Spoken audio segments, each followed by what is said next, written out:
Hello and welcome to Throwdown Thursdays. My name is David and today I'm joined by my good friend and fellow teammate Ashley. Hello. And today we are playing Love Letter Archer. This plays exactly the same as previous Love Letters. Draw one card, play one card.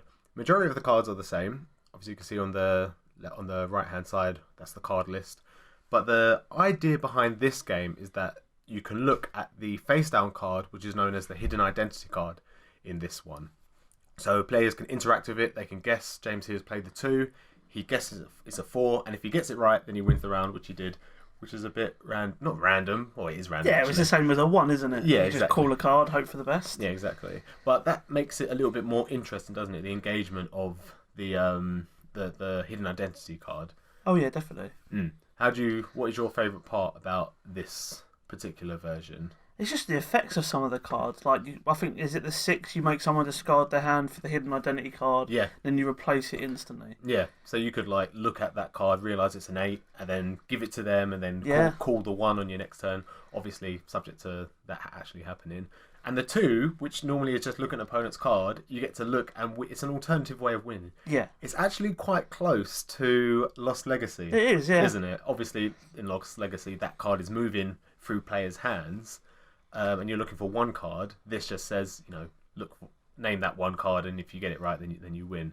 The 4 is pretty good as well. It allows you to look at the hidden identity card, which is nice, and it doubles up as still a protection as well. Yeah, very nice effect. Yeah. How often? And it's perfect. Obviously, the best combo you can get is the 4 and the 2, but 9 times out of 10, when someone plays the 4, what's your opponent going to call on you? Yeah, 2 all the time. Yeah, exactly. That's going to happen, isn't it? But yeah, it plays exactly the same. Other than that, I think in a free play game, it's first to 5 cards. Much with all the Love Letter games, they are pretty basic. The box says 5-minute fun. I feel like these games take easily half hour sometimes. Oh yeah, easily. Especially with more players. 5 minutes a round, maybe. Yeah.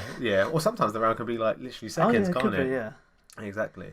And in a 2-player game, it works pretty much the same. The only thing is 3 of the cards are put face up, and only 1 of the cards is placed face down. In previous games, 4 cards are just dished out and they're put face down. Yeah. But we played it, so they're face down anyway. So it doesn't really make any effect. I'll still beat you twice. Yes.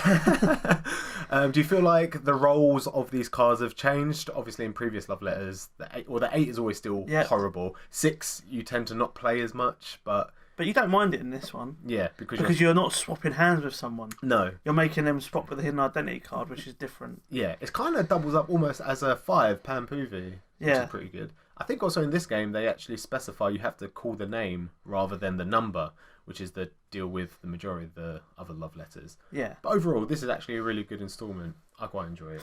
Oh yeah, definitely. Really fun. So at the moment, you can see obviously it's neck and neck. And at this point in the game, you don't really have anyone you pick on, do you? Nah, not when you're all equal. You just try and take out your biggest foe, I guess. Who you think you're the better player is, but or just someone who's annoyed you that evening. Yeah. When it's 2-2-2, you're just kind of making sure you stay in, really. Yeah, exactly. So loads of ones at the moment. James just called for a 7, which you have in your hand, so that was very, very lucky. Lewis here calling for a 3, which he doesn't have. Even the 7's different in this game. It's a lot more interactive. It takes everyone's hand and the hidden identity card, shuffle them up, and you deal them back out again. So obviously everyone knows what card they had, but they don't know where it's ended up. No, exactly. And the 2 as well is similar to the 1. You can't call 1 itself, so anything other than Sterling Archer, and you win the game. But no, 7 is a really good take, especially in the old one. It was always discard it if you got a 5 or 6. So it gives it more interactiveness in comparison to the original. I would say all the Love Letters are pretty much the same. It's what they bring to it, and this one brings a lot more interactiveness. I find with each other. Yeah. Normally in previous Love Letters, it's always just guessing who has what. I feel, especially in The Hobbit, you just keep smouging your hand as long as you can, and then just guess and guess. Yeah. And obviously the same thing. It's still got the 5, which is discard your opponent's hand. You just hope that they have an 8. But I mean, this one, it's a lot more engaging. It's a lot more tactical and guessing what the hidden identity card is, which is very, very enjoyable. So actually, Lewis has a 3 as well. So James is at a disadvantage on here. You managed to pick an 8, which is pretty lucky. Well, I say lucky, more than likely, obvious choice. So you come up with a 5. What with the 2? What do you normally pick straight away in that kind of situation? Just random? Yeah, it's just like the 1. When you call 1 on someone, you go 8 or whatever. You just go for whatever number you feel like calling. Yeah, exactly. So you're sitting there with a 6 at the moment in your hand. More than likely, just waiting to pick on someone else. Do you find you want to still wait until loads of cards are dished out, or does it not really? Nah, it doesn't. It doesn't really affect it that much. Nah, not that much. No, that's all right then. So yeah, it looks like you are taking advantage in this one. So we're going to go onto the 11th round. I think on this one actually, I didn't put your card, so we're watching it now without the cards. Oh, okay. Yeah, I've got my notes, and I didn't actually take, because I was sitting next to you on this one, and I didn't actually take notes on what you actually had. Okay, brilliant. So let's see what you play. So you played 5. Don't know who you pick on. You pick on James, and you put him out. And it looks like... Oh, I instantly won. Oh, that's why, because Lewis played the 3 against James on that one. And he had the 7, and obviously he played his 6 because he lost. And he played the 7, you chose the 8. But like we said, it's a fun game. I feel like if you buy any love letter, you can play the rules of any of them as long as you remember what does what.